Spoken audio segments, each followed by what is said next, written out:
Ladies and gentlemen, please be seated. On behalf of the President, it is my honor to welcome you. Before I present the President, I want to especially welcome some of the distinguished guests, Dr. Henry Ponder, President of NAFEO, and former President of Fisk in Nashville. I wanted to get that in there. And Dr. Harrison Wilson, Chair of NAFEO, and Dr. Samuel Myers, President Emeritus. Bill Gray, President of the United Negro College Fund. Also, Dr. Joyce Payne, Director of the Office for the Advancement of Public Black Colleges. Dr. Vic Hackley, who is Chair of the President's Board of Advisors on Historically Black Colleges and Universities. Also, of course, Secretary of Education Dick Riley, and other distinguished guests. I noticed that your treasurer, Wesley McClure, is from my mother's hometown of Jackson, Tennessee, so forgive me for acknowledging him also among your other officers. And we're pleased to be joined by a very prominent graduate of Xavier University, one of your members, Alexis Herman, the President's nominee for Secretary of Labor.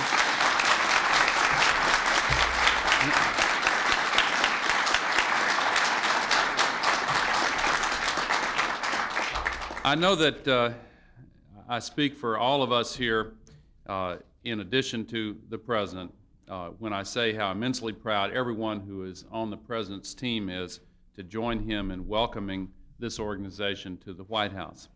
I had the privilege of meeting with many of you at your Washington conference last April, and there have been speeches over the years, but I am amazed to find from the record that this is the first time under President Bill Clinton, this is the first time that this organization has made a formal visit as an organization to the White House. So welcome. It's overdue.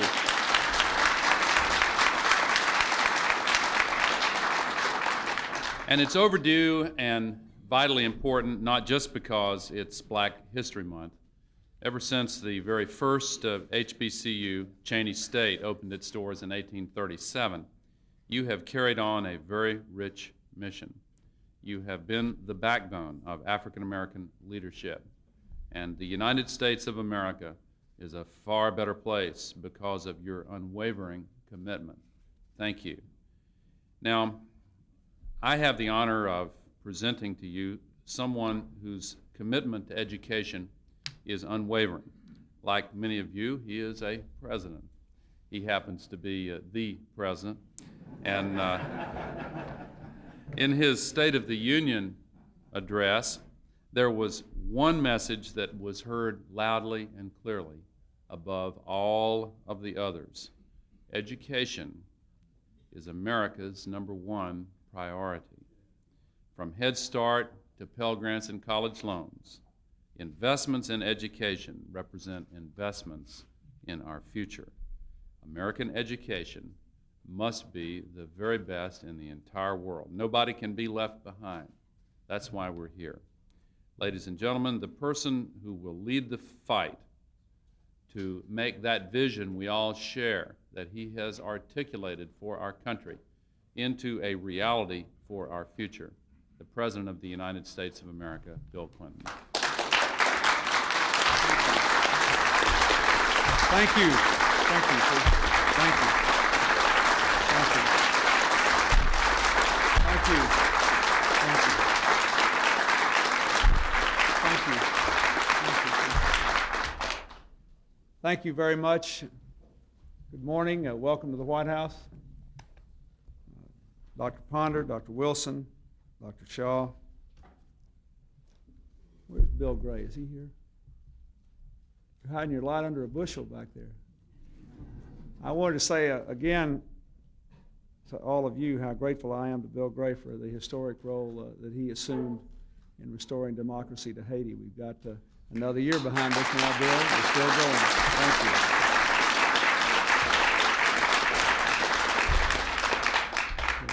Dr. Payne and Dr. Hackley, Mr. Secretary, I'd also like to thank Catherine LeBlanc for her work on the White House Initiative on Historically Black Colleges and Universities. Welcome to the White House. I'm especially glad you could join us during Black History Month as we pay tribute to the contributions of African Americans to American life. None of those has been more important than our nation's historically black colleges and universities.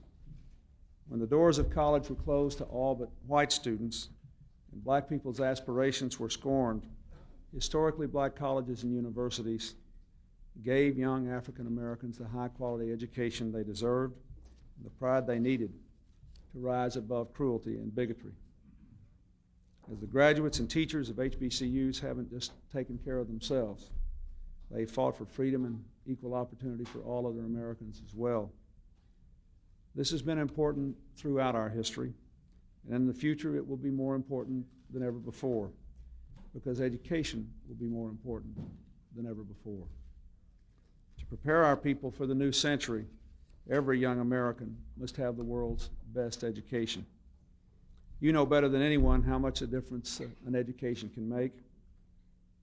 To name just a few of the young Americans who were educated at HBCUs, you'd have to look at Justice Marshall, Congresswoman Barbara Jordan, Reverend Jesse Jackson, NAACP President Kwesi Mfume, Nobel Prize winner Toni Morrison, and of course, Dr. King.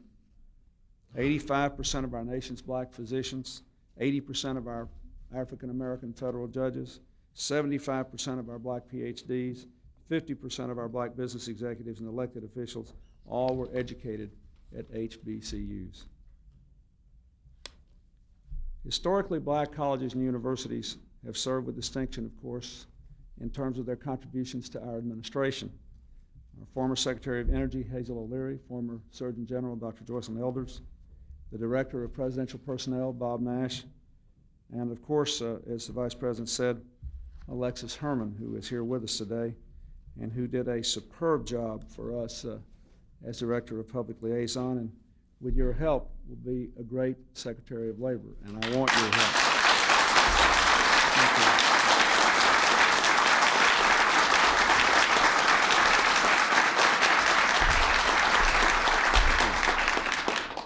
Over the last 4 years, we have put in place a comprehensive college opportunity strategy to make college available to every American citizen. I directed the Department of Education and the White House Initiative on Historical Colleges to work to increase funding to HBCUs. We've made student loans less expensive and much easier to obtain under the Direct Student Loan Program. AmeriCorps, our national service program, has given tens of thousands of young people the chance to earn college tuition while serving in their communities. We have created already, in the last budget, 200,000 more work-study positions to help students work their way through college. And in the new budget, there is another 100,000, which will mean we will go from 700,000 to 1 million work-study slots in only 4 years.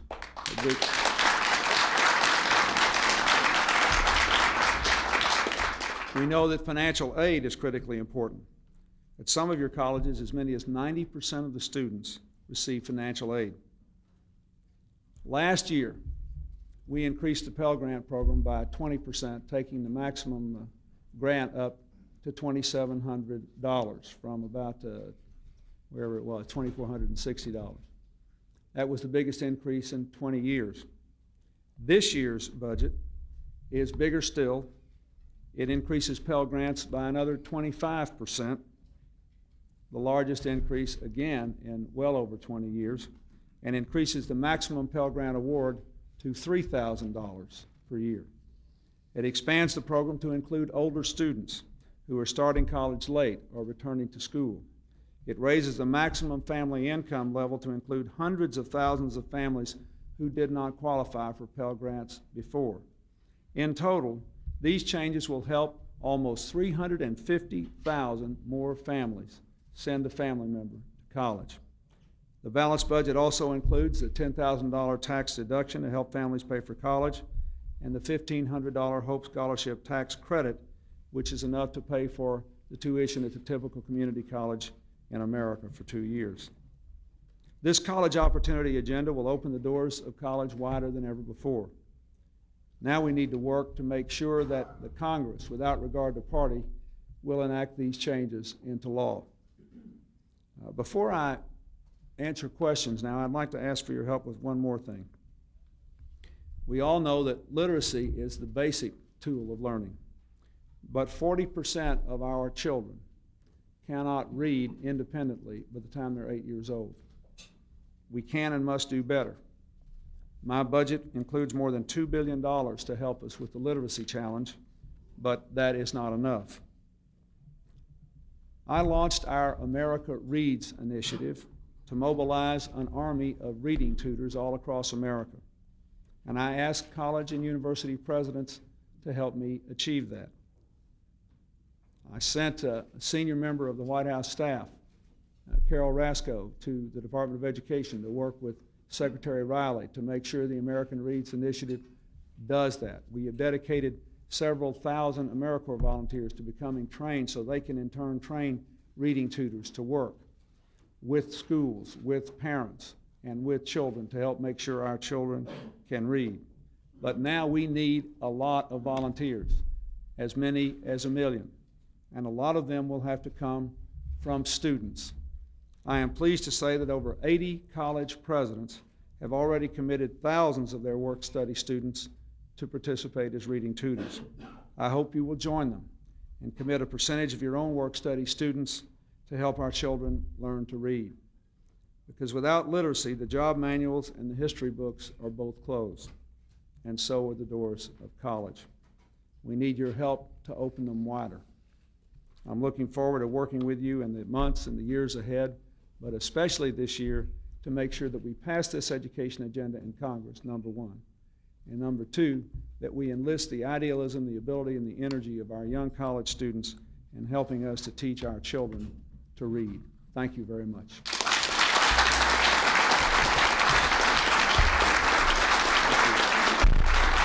Now,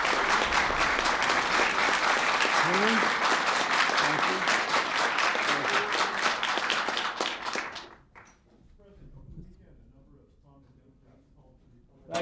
Later. No questions here. Mr. President, we want to thank you for inviting the NAFIO presidents and chancellors to meet with you today. Mr. President, we also want you to know that you're among friends. We have supported you, and we will continue to support your efforts as you move forward. And we consider you the education president. And Mr. President, we want to commend you for standing with your nominee, Alexis Herman,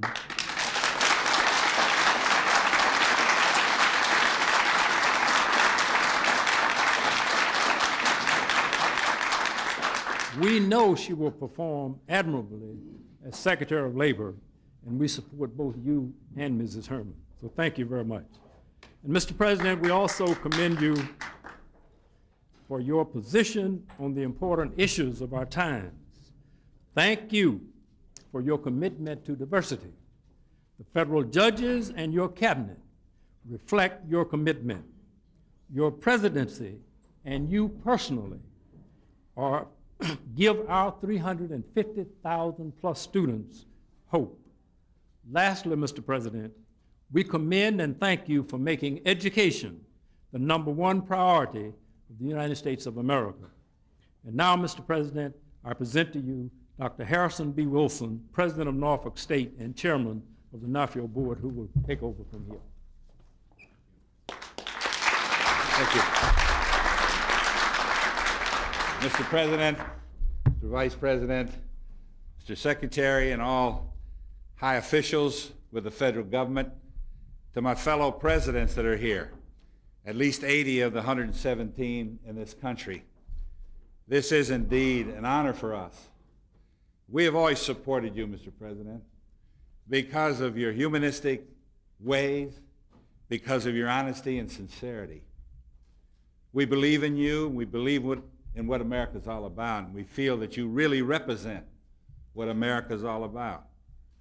So at this time, what we'd like to do, Mr. President, is we have several individuals that would like to direct questions to you, and they're going to be brief because it's important and critical to us that we try to get these questions and get you to give us an answer to these if you can. And so, not having said another word, thank you very much for this opportunity. It is indeed a historical moment for all of us. Thank you very much. Will the first person come forward? Mr. President, I'm Edward Ford, the Chancellor at North Carolina A&T State University, Jesse Jackson's alma mater. You have gone beyond the call of duty in relationship to support for our campuses, sir, and we thank you. We notice that there is a potential gap between middle income and lower income recipients of aid.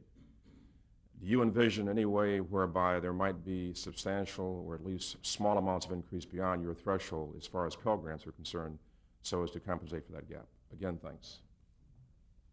Well, let me say, first of all, keep in mind, if this budget passes, we will have had a 45% increase in Pell Grants in 2 years. There's never been anything like that before. This is a huge thing. And we'll add 350,000 people to the ranks of those who are eligible. Families, there may be more than one person in the family who will claim the Pell Grants. In addition to that, some Pell Grant recipients will also be eligible for some portion of the tax credit, depending on what their income is and what the size of the Pell Grant is. But keep in mind, you have to, I'd like to make 2 points about the tax credit.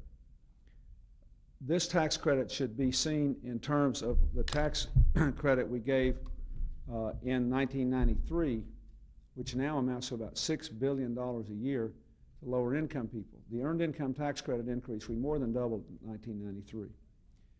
And today, it actually goes up to almost $30,000 a year when there's a family of 4. Have income taxes that are about $1,000 less than they would have been if we hadn't done that in 93. For people who are at lower income levels, they're actually getting refunds from the federal government today on their income taxes because of the tax credit.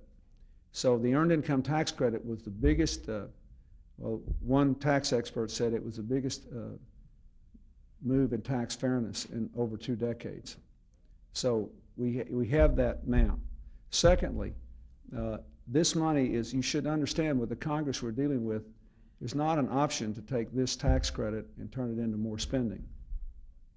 I mean, I'll be lucky. I think we can get it because I presented a balanced budget. I think we can pass our education budget this year just like we did last year. We got all the work study and all the Pell Grant increases last year.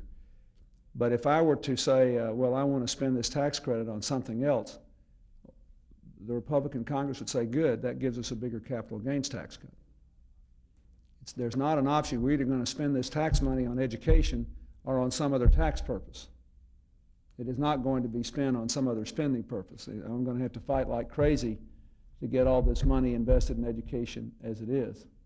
But I think if you look at the economic situation of someone who's got the benefit of the earned income tax credit in 1993 and someone who is eligible for a modest Pell Grant and partly a tax credit, one of these education tax credits, or someone who gets the maximum Pell Grant, a lot of the people getting the maximum Pell Grant are also getting the benefit of the earned income tax credit now. So I think it will look very good if you put it all together. It looks quite progressive and just hugely better than it was just 3 years ago. So I feel good about it. But there is no possibility of taking any of this tax money and turn it into a spending program. It'll just go into another tax program with the Republicans in Congress. The only spending program they might put it into is the defense budget. Thank you very much. Mr. Keaton, President of Arkansas Baptist, born and bred in Arkansas. Yeah. I did want to say this. When I heard the Vice President talking, I wanted to compliment you on your diversity because to hear him tell it, everybody here's from Tennessee.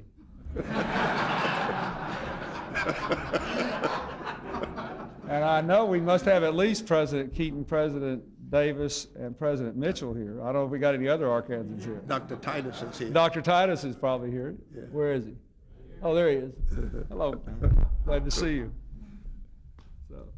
Mr. President, how can the administration justify the creation of a tax-based entitlement for the middle and upper middle-income students and family while leaving appropriation for the Pell Grant, SEOG, and federal work study program as discretionary financial program?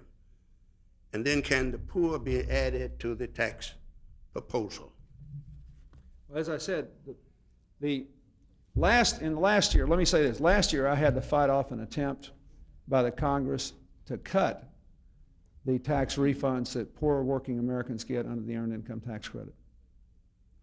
They basically don't believe in tax refundable tax credits, and I do. So again, I will say if you look, what we did in '93, we did for lower income working people who owed taxes, and basically we took a lot of people out of the tax code and gave them refunds. And lots of people are getting that now. When we get the Pell Grant up to the $3,000 a year, some people will also be eligible for this tax credit. The tax credit on the Hope Scholarship will go to a lot of lower income people who may not get the maximum Pell Grant.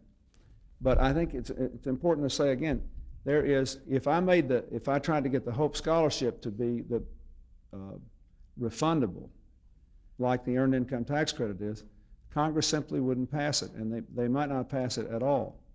Secondly, I think it is appropriate to having given as much tax relief as we have, plus a big increase in the Pell Grants to lower income students, I think it's important to give middle income families some tax relief. We haven't done that at all in the last 4 years, while we gave a lot of tax relief to lower income families. And student debt, if you look at all the figures, student debt in the 90s has exploded as compared to what it was in the 80s or the 70s. It's just exploded, and so it becomes a big burden on low-income families, on middle-income families as well. And a lot of the people who will use this tax credit are older, non-traditional students who look like middle-income people, but who will be significantly disadvantaged and stretched to go back to school. And I know a lot of you have the average age of your student bodies going up. And I think it's important to do something for those kind of middle-income working people that want to go back to school and get their education. And again, I would say, I think if we pass, and as you see, the full impact of the work-study funds we passed last time and the work-study funds we're putting in this time, to go from 700,000 to 1 million people on work-study is a huge increase, and will also be a massive benefit, and obviously you get to pick who gets those.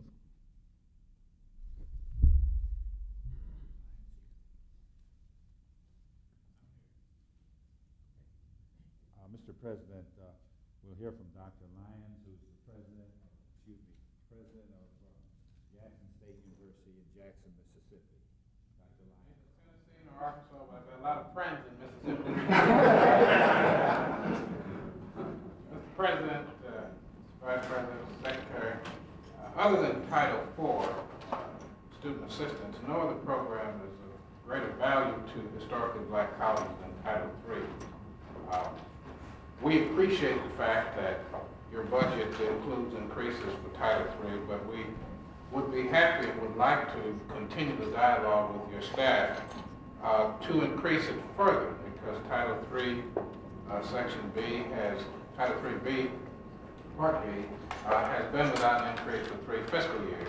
This program is very important to us, and we want to talk about additional support, especially for Section 326, which deals with graduate professional schools. So we'd like to ask you to allow us to continue the dialogue with your staff on Title III funding. We would welcome that. Let me say that I believe this is right, and the Secretary can correct me if I'm wrong. I think the only increases in Title III we asked for were those that are directed specifically to minority education programs. And so that the increases may actually, for the programs of specific concern to you, may actually be bigger than they look like they are, just looking at how much money was increased in Title III, because we didn't get everything within Title III an increase. But I think we'd be glad to work with you. Dr. McClure from Lane College in Jackson, Tennessee, will ask the next question. Thank you. Mr. President, in 1991, we received a loan default exemption through 1998. Do you support an extension of that a waiver for a reasonable period of time?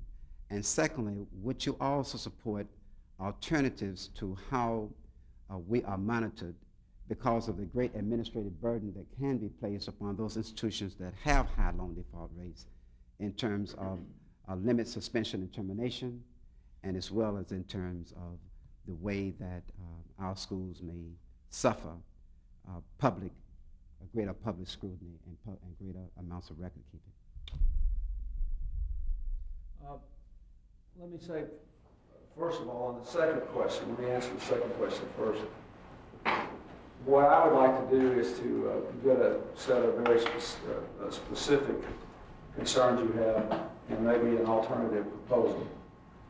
If you could give me that, because one of the things that the Vice President has taken the lead from me on for the last 4 years and has done a superb job is just trying to find ways to make the government achieve its legitimate objectives and cause less problems in doing it. And that reinventing government process has been quite successful. What we would have to do, obviously, is to have some sort of oversight that would have integrity and credibility.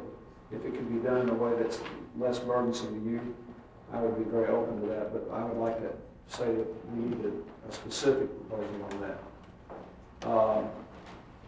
Secondly, on the default extension, the truth is I got to get a recommendation from the Secretary of Education about that, and we haven't resolved it yet. But I think you know that I understand the situation you're in, and I'm generally quite sympathetic, but I don't want to make a commitment until I have a chance to get a final recommendation from the Secretary. Thank you. Our next participant, we have many outstanding women in our schools, leading our universities and colleges. And Dr. Boyd Scotland, I want to get it right, is the next person to ask a question. Mr. President,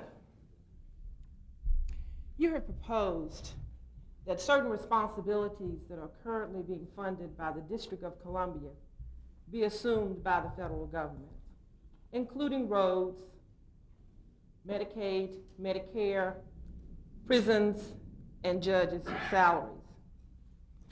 The HBC community believes that the University of the District of Columbia should be added to that list, and that it should be funded directly by the federal government. This recommendation has already been given to you by your Board of Advisors on Historically Black Colleges and Universities.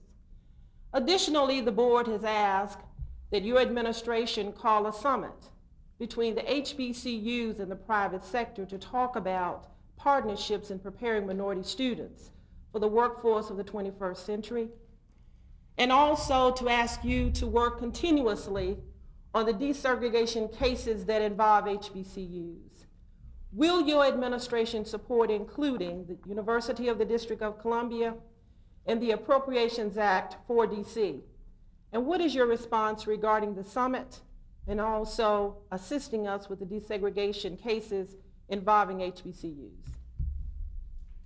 Well, obviously we take our responsibilities on desegregation very seriously. And we have, I think, demonstrated that over the last 4 years, and I will see what else we should do. On the University of the District of Columbia, let me say, your Board of Advisors has given me these recommendations on the summit and on the budget, and I think I need to take them under advisement, but I am committed to doing everything we reasonably can to revitalize the District of Columbia. We are in discussions right now with the Congress about how much we can do for the district. And interestingly, I don't want to get into a long, detailed explanation here because we could stay here till tomorrow morning. But there's a core of members of Congress in both parties that really want to do something to be helpful to the district, and that understand that part of it has to be financial, but that also we have to give support to basically improving basic services, including education, law enforcement, and one or two other things. And then there are a core of people who basically want to undo home rule and use this financial problem that DC has to essentially assume control of the district again by the Congress, which I personally think would be a terrible thing. But you just need to know that. So on every one of these things, what I'm trying to do is to create a circumstance where we take the burdens off of the District of Columbia, which cities don't normally bear. See, basically, since D.C. is not quite a city and not quite a state, and it's not quite independent, and it's not quite dependent, so it's a not quite place. And you know, purgatory has never been very pleasant. And that's a lot of the problems are structural. On the other hand, a lot of problems are, frankly, have to do with the way the city's organized and operated, particularly on the law enforcement and education front, and we have to deal with those up front. And then there's a third big problem, which is that the D.C. needs to be able to attract more economic investment. And we have contributed to that because of the downsizing of the federal government, which has had a disproportionate impact in the District of Columbia. So what we are trying to do is to open a three-front strategy. Let me just say this, in which the First Lady is very active and the rest of us are very active. And Secretary Riley and Hillary and I were in a school just a couple of days ago in D.C. talking about what we're trying to do in the schools. First, we want to have the right kind of financial aid package. Second, we want to have an economic incentive package that will induce more people to invest money in D.C. and create jobs and start businesses. Third, we want a very disciplined overall plan for how we can increase the efforts of the federal government in the District of Columbia to support basic educational and law enforcement and other services. So, we'll have to figure out, in that whole mix, obviously the future of the University of the District of Columbia is a great concern. But before I can say that, you know, we have to figure out what will fly through the Congress, and also what the district's leaders really want, what their priorities are. But I assure you that I will give a lot of consideration to what you said, and also that we are going to have the first sustained effort to have the federal government be a constructive partner with the District of Columbia in over 30 years. I've talked to a lot of the residents here, including my new counsel, Chuck Ruff, who worked for the District of Columbia for 18 months before he came here. And he told me it had been over 30 years since there was anyone in the White House who had the specific responsibility at a high level to drive what the federal government should be doing to support D.C. But my objective, let me just say, my objective is to come out of this with the financial responsibilities reallocated so that home rule can succeed, not so that we can see the federal government taking it back again and taking a step back, but that we also have created the conditions in which economic growth can flourish and in which these systems can work. And so I will, as I said, I'll take into advisement your recommendations. I think they have some appeal. We have to figure out whether we can, how much we can get done, what the Congress will do, and what the alternatives are. But I would hope that all of you would support our efforts to preserve the independence of the District of Columbia, not reverse home rule, and to give the people here the tools they need to actually succeed, not just at the university, but also as a city. It's very, very important. The nation has a big stake in this. It is not a good thing if people think that urban life has failed in the nation capital. We cannot afford that. It is a bad thing. And every person in every corner of this country should be pulling for the efforts being made in the District of Columbia. Thank you. This will be our final question, Mr. President, because you've been so patient and so helpful to us. Dr. Richardson of Morgan State University would like to ask that question. Yes, Mr. President, I want to join my colleagues. Should have brought the choir this morning. All you have to do is say so, and I'll have them here.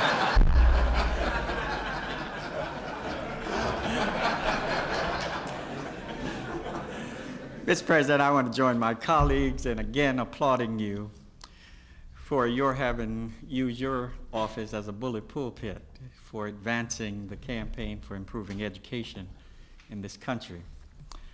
I want to add a special commendation for the extraordinary performance that you gave on education at the Maryland General Assembly about 2 weeks ago. I was privileged to be in the audience there. But I think you recognize that critical to any effort to improve education in this country is the need to train a racially diverse corps of teachers and faculty to staff our elementary and secondary schools and our colleges and universities. Given that need, would you support the inclusion in the reauthorization some form of Patricia Roberts Harris Fellowship Program for teacher education and faculty development, particularly as it relates to minorities?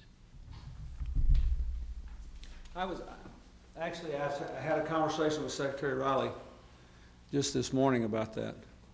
And what I think we need to do is to work with you in the reauthorization process. You know, the reauthorization process has begun.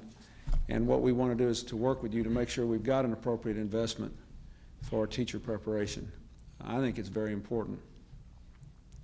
And I think not only doing more of it, but improving the quality of it is very important. And I think that we're all very sensitive to that now. So for me, the appropriate vehicle for that is for you your group here to designate the people who will work with us through Secretary Riley in the reauthorization process, and we'll try to reach a solution that you will be pleased with. Well, Mr. President, I just would like to say this. I know our president, Dr. Ponder, is going to have the last word, but I wanted to let you know personally how your staff has worked with us throughout this whole endeavor to make it possible and to get to this particular point of quality. And especially Mr. Ben Johnson, and we'll get in trouble because I should never mention one person. But I don't care. He was in the vineyards working with us very hard, and I just want to kind of give him a hit and let him know that we appreciate it. Mr. President, thank you.